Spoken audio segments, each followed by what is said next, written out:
Bonjour toutes et tous.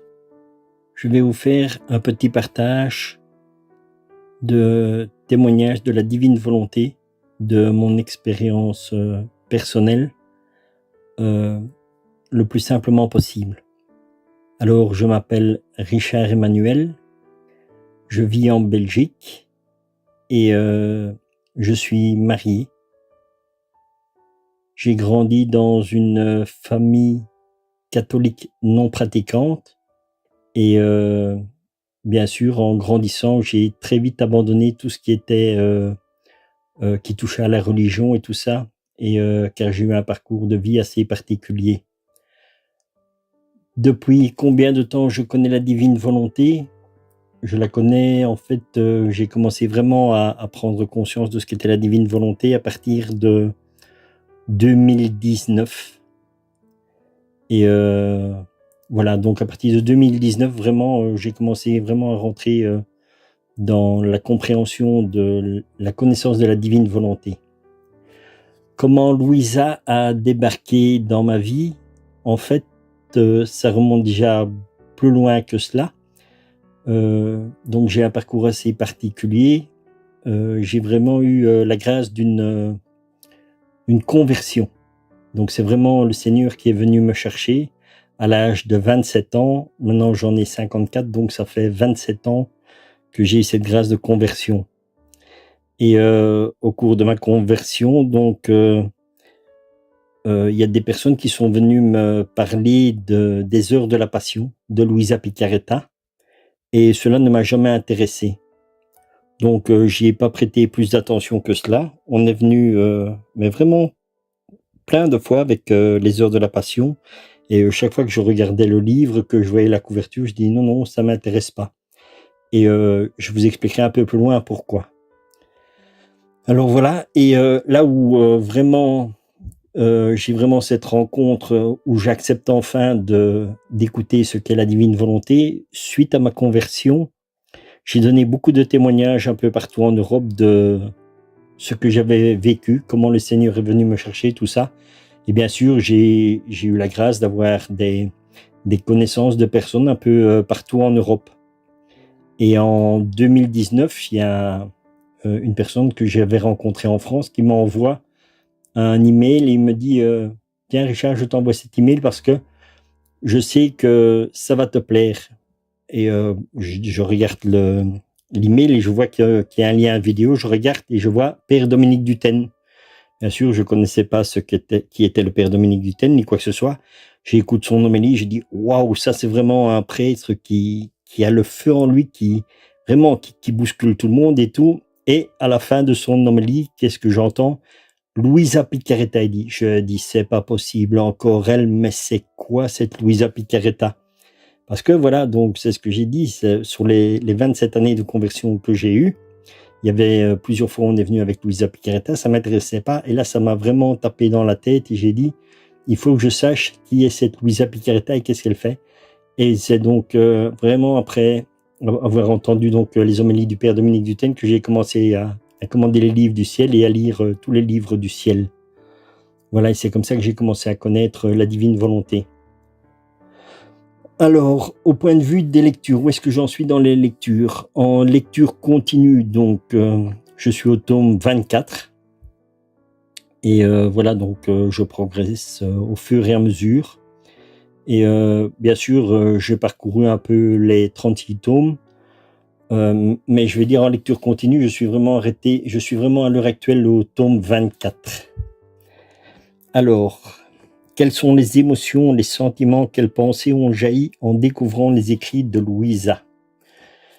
Pour moi, ce qui a été le plus évident dans les écrits de Louisa et la compréhension, c'est que je vous ai dit que je suis quelqu'un qui a été converti. Donc j'ai reçu une grâce particulière où Jésus est venu me chercher. Et ce que je connaissais de spirituel et de la vie spirituelle, c'est vraiment les enseignements que Jésus m'avait donnés et que j'ai eu la grâce de vivre au ciel, aussi bien avec la Vierge Marie que les anges, et voilà. Donc en fait, le problème qu'on a quand on vit une conversion aussi fulgurante et aussi intense que moi, c'est la compréhension entre ce qui est au ciel et ce qui est sur la terre. Et donc Jésus nous le fait remarquer aussi dans les évangiles en disant simplement que je vous parle des choses de la terre, il dit, et vous ne les comprenez pas. Alors si je commence à vous parler des choses du ciel, et voilà, et ça c'est vraiment une expérience que moi personnellement j'ai vécue, les choses que j'avais la grâce d'être, qui ont été enseignées par Jésus et tout ça, je ne parvenais pas à le partager ici avec les personnes et dans les témoignages. Et c'est ça que les écrits de Luisa Picaretta m'ont vraiment apporté, c'est de dire voilà, maintenant je peux parler avec les personnes parce que ce que j'ai vécu au ciel, c'est écrit dans les livres du ciel. Donc Jésus l'explique simplement avec une compréhension humaine toute simple. Et c'est ça que la grâce qui m'a été donnée dans les écrits de Luisa Picaretta, pour avoir cette facilité de parler des choses du ciel et que n'importe qui pouvait l'entendre. Et en fait, c'est là où on se rend compte que dans la divine volonté, ce n'est vraiment plus nous qui parlons, qui agissons, mais c'est vraiment le Seigneur en nous et qui parle en nous et qui a cette compréhension pour tous les frères et sœurs, simplement, vraiment dans la simplicité. Voilà, quelles étaient vos références spirituelles et religieuses avant le livre du ciel? Et voilà pourquoi je vous ai dit que Luisa Picaretta, ça m'intéressait pas au début de ma conversion.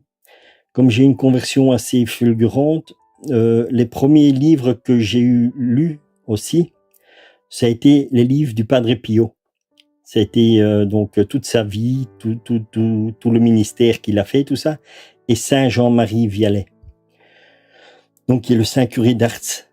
Donc toute ma vie spirituelle était basée en fait sur les grands mystiques et aussi les grands stigmatisés dans l'Église. Ça a été Padre Pio, bien sûr, Sainte Thérèse d'Avila, Sainte Gemma Galgani, Thérèse Newman, Anne-Catherine Merich, Natuzza Evolo, Teresa Musco. Donc vraiment, et voilà pourquoi est-ce que je disais que ça ne m'intéressait pas à chaque fois qu'on me présentait les livres de Luisa Picaretta, parce que quand je voyais, je disais, ouh, ça a l'air bien beau, mais je ne retrouvais pas les couvertures où on voyait comme Padre Pio, les stigmates qui saignaient, ou bien sur les couvertures de Teresa Musco. Il y avait toujours cette présence du sang.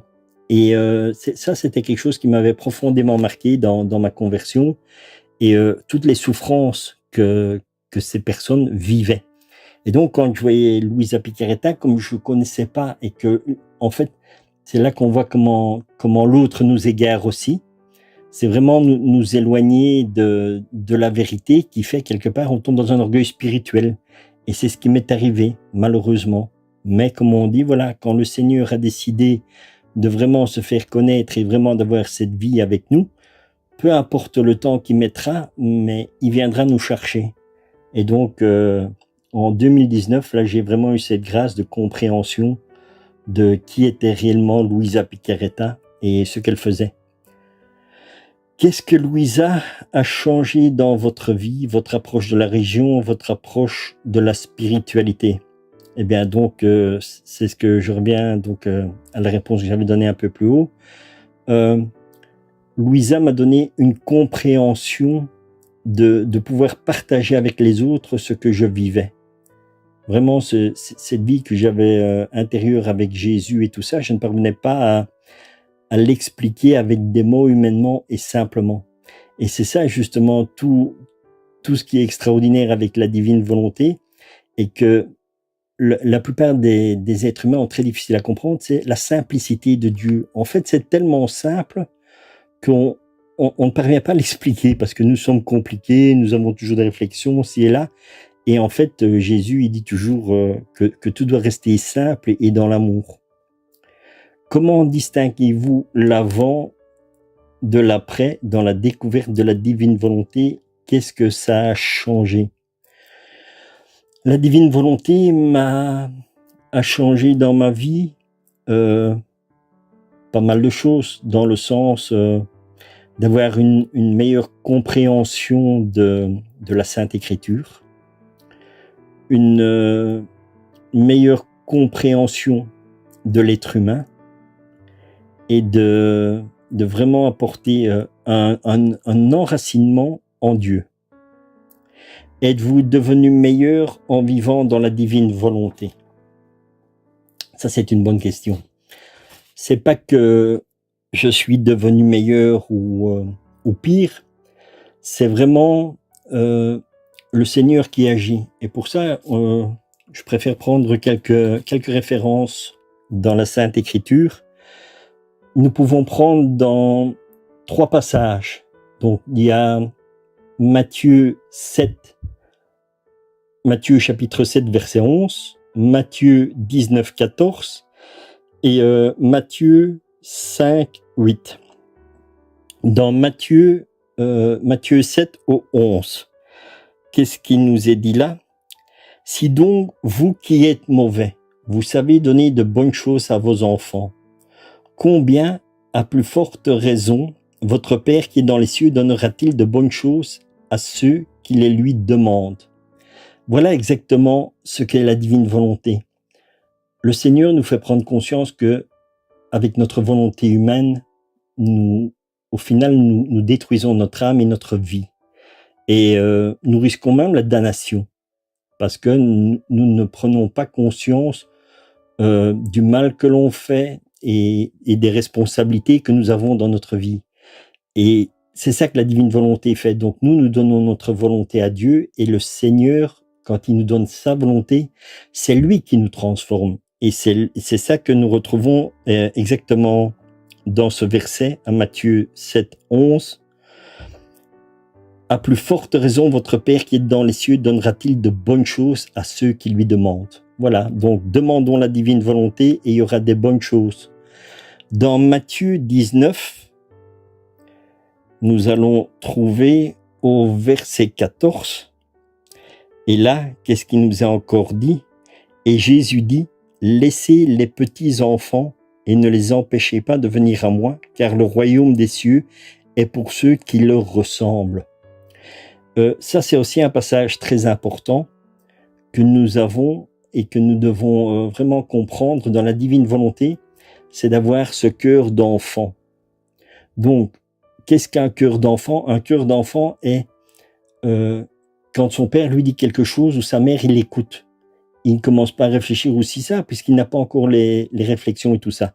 Et c'est ça que Jésus dit, laissez venir à nous les petits enfants. Et on va voir un peu plus loin dans les questions qui sont posées, justement cet abandon que je dis, où nous devons être vraiment comme des petits enfants. Et finalement, dans Matthieu 5 au verset 8, qu'est-ce qui nous est dit? Là, nous sommes dans les béatitudes. Et Jésus dit, heureux ceux qui ont le cœur pur, car ils verront Dieu. Nous, humainement, bien sûr, nous ne pouvons pas avoir un cœur pur. Mais dans la divine volonté, oui, parce que comme nous donnons notre volonté à Dieu, et qu'en échange, Dieu nous donne sa divine volonté, c'est ça qui va transformer nos cœurs. Et là, nous aurons vraiment un cœur pur, parce qu'il n'y a que Dieu qui peut nous donner cette pureté. Et nous verrons Dieu. Voilà ce qui était important sur la question comment êtes-vous devenu meilleur en vivant dans la divine volonté? Oui, à condition que vraiment nous nous laissions aimer par Dieu et transformer par la divine volonté. Alors, la question suivante était, quels témoins ont été importants pour vous sur le chemin menant à la divine volonté? Tout simplement Jésus. Parce que c'est ce que je dis, dans la divine volonté, c'est vraiment Jésus qui vient nous chercher et qui nous propose de faire notre vie avec lui. Quels témoins sont importants pour vous aujourd'hui pour progresser dans la divine volonté? Eh bien, je dirais simplement toutes les personnes que Dieu met sur ma route, toutes les personnes qui donnent des témoignages, qui parlent de Dieu, ça me fait progresser parce que c'est là que je me rends compte que il y a vraiment des bonnes choses dans l'être humain. Et c'est là où on voit vraiment quand Dieu agit dans une personne, parce que moi, avec mon parcours de vie que j'ai eu qui est assez particulier, pour moi, l'être humain était vraiment mauvais. Et honnêtement, je pensais pas que les gens pouvaient être bons. Et j'ai grandi pendant de nombreuses années avec ce ressentiment et tout ça. Et la divine volonté m'a fait vraiment prendre conscience que, en réalité, comme Dieu vit dans chaque personne, et si chaque personne a l'humilité de se laisser transformer par Dieu, de se laisser aimer par Dieu, eh bien vraiment, c'est quelque chose où on voit que l'être humain est bon. Moi, j'avais une compréhension très très difficile de comprendre comment est-ce que Dieu peut nous aimer alors que nous faisons tant de mauvaises choses. Et c'est ça que la divine volonté m'apprend et m'apprend chaque jour. C'est vraiment que l'être humain, quand il se laisse vraiment aimer par Dieu, eh bien, nous avons de bonnes choses. Et évidemment, bien sûr, ce n'est pas nous, mais c'est Dieu qui agit dans la personne. Et quand la personne se laisse vraiment aimer, transformer par Dieu, ben, vous allez voir que chaque personne qui va vous parler de Dieu, qui va vous parler des choses qu'elles ont rencontrées dans la divine volonté, eh bien, tout ça va nous aider à avancer. Et c'est pour ça que je fais ce partage aussi avec vous, vraiment en espérant que cela vous apportera une compréhension dans la simplicité, en fait, de rencontrer Dieu. Avez-vous déjà entendu Jésus dans votre intérieur? Je vais répondre simplement oui. Je ne vais pas trop développer dans le sens que, voilà, donc c'est pour ça que je dis, j'ai quand même une vie très très particulière avec le Seigneur et le ciel. Et bien sûr que j'ai cette grâce d'entendre et de parler avec Jésus tout simplement. Et voilà, ce que je dois dire aussi sur ça, c'est que il y a une chose qu'il faut bien comprendre aussi, le Seigneur donne toujours les grâces de ce que nous avons besoin. Pourquoi est-ce que j'ai reçu cette grâce? Parce que le Seigneur me demande vraiment aussi d'aider à partager tout simplement l'amour qu'il a pour chaque créature. Et c'est pour ça que j'ai cette grâce de dialogue vis-à-vis de lui. C'est vraiment pour pouvoir simplement partager avec tout le monde les choses que le Seigneur désire partager. Racontez-nous votre journée type dans la divine volonté. Tout simplement que ma vie est simplement offerte à Dieu et Dieu, c'est vraiment cet échange de volonté. Je lui dis simplement le matin, Seigneur, je te donne ma volonté, en échange, donne-moi la tienne. Que tous les actes, bien sûr, que je vais poser en ce jour soient faits dans la divine volonté. Et tous les actes, au fur et à mesure que je fais quelque chose dans la journée, ben, vraiment, je demande à la divine volonté d'être présente là. Je demande vraiment à Dieu d'être là et d'agir lui. Et que moi, simplement, je l'accompagne. Et voilà, qu'il m'apprenne vraiment, lui, à vivre la journée telle que lui désire qu'elle soit vécue. Comment priez-vous aujourd'hui? Eh bien, je dirais tout simplement en répondant je prie comme le Seigneur le demande dans la divine volonté et la Vierge Marie. Et pour ça, je vous renverrai simplement au tome 11, le 3 mai 1916. Ça, c'est un enseignement que Jésus donne de comment nous devons prier dans la divine volonté. Et alors, Maman Marie nous donne aussi dans le tome 11, à la date du 15 juin 1916, elle nous dit aussi comment prier dans la divine volonté. Donc voilà, c'est exactement comme ça que je fais les prières dans la divine volonté. Quels sont pour vous les points clés à connaître, pratiquer pour progresser dans le don? Je dirais simplement de lire les livres du ciel et la parole de Dieu. Et ça va vraiment nous permettre d'avancer dans la divine volonté, parce que si nous ne lisons pas les livres du ciel, il nous est impossible de vivre dans la divine volonté. Et la divine volonté, bien sûr, elle est avec la parole de Dieu, avec les évangiles, la Sainte Écriture, et c'est un tout. Et alors, ce que je conseille aussi, c'est toujours, bien sûr, d'écouter les enseignements qui nous sont donnés par, que ce soit le Père Dominique Duten ou le Père Gabriel Chonang, ou alors vous avez aussi le Père Yanouzi, et ainsi de suite. Donc, il y en a aussi du côté des États-Unis qui donnent de très bons enseignements et tout ça. Donc, vraiment, regardez les enseignements que ces personnes-là donnent, parce que ils sont vraiment là aussi pour nous apprendre à cheminer sur le chemin de la divine volonté. Comment faites-vous pour discerner si vous êtes dans la divine volonté? Je dirais simplement que à partir du moment où, si je devrais discerner, ça veut dire que je ne suis pas dans la divine volonté. Parce que, qu'est-ce que la divine volonté? Qu'est-ce que Jésus nous donne dans la divine volonté? Jésus dit, donne-moi ta volonté, en échange, je te donne la mienne. Et aie confiance et abandonne-toi. Voilà ce que le Seigneur m'a toujours dit dans la divine volonté. Abandonne-toi. Et donc, moi, je vais discerner, c'est ma volonté. Donc, vraiment, je m'abandonne et j'ai vraiment cette confiance dans le Seigneur en disant, voilà, Seigneur, que tout se passe selon ta volonté et non la mienne. Et voilà. Et j'ai confiance. C'est ça aussi que nous devons avoir pour vivre dans la divine volonté, c'est avoir confiance dans la parole que Dieu nous donne. Et ça, souvent, même dans les évangiles, le Seigneur nous dit aie confiance, n'aie pas peur, ou abandonne-toi. Et voilà, c'est ça, ce sont les thèmes principaux pour vivre dans la divine volonté. Abandonnons-nous à la grâce de Dieu, à sa volonté, et laissons-nous aimer par Dieu. Parlez-vous de la divine volonté autour de vous? Ben oui, parce que c'est aussi voilà quelque chose que le Seigneur m'a demandé. Je fais quelques partages, bien sûr, des enseignements de Jésus qui donne dans les livres du ciel, parce que voilà, donc j'ai fait la demande vraiment du Seigneur un groupe sur Facebook, et ça s'appelle à l'école de la divine volonté. Il y a aussi une chaîne YouTube où je fais des partages, et alors bien sûr sur Signal et WhatsApp. Mais vraiment, donc c'est vraiment pour que les gens puissent avancer dans la divine volonté, et ce sont bien sûr toujours les enseignements que le Père Dominique Duthène donne, le Père Chonang donne, et voilà, donc tout ce qui touche en général à la divine volonté, donc vraiment je partage ça sur les réseaux sociaux, tout simplement. Quelle réaction récoltez-vous en témoignant de votre expérience de vos lectures? Eh bien, vous pouvez aller voir les commentaires vous-même que les gens laissent, que ce soit sur la chaîne YouTube ou sur Facebook, et vous verrez de par vous-même, voilà ce que ça apporte aux gens, toujours dans la simplicité. Pour vous, les rondes, c'est quoi, c'est comment et c'est pourquoi?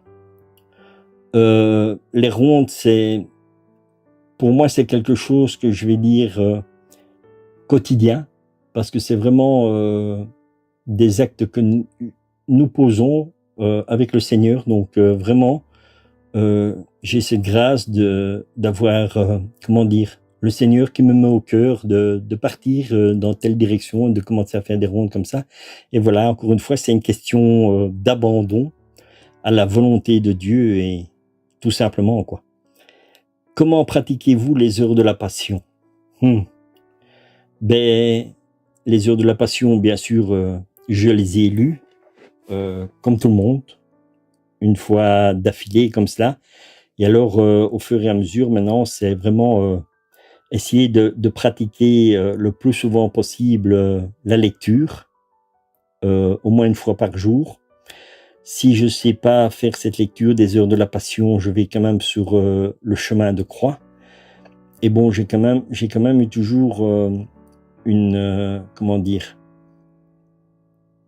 une manière très particulière de vivre la passion de Jésus. Donc ça c'est resté là, mais vraiment j'ai vraiment une plus grande connaissance de la passion de Jésus en méditant les heures qui sont écrites dans le livre du ciel, donc des 24 heures de la passion. Donc là, c'est vraiment quelque chose qui est très très important.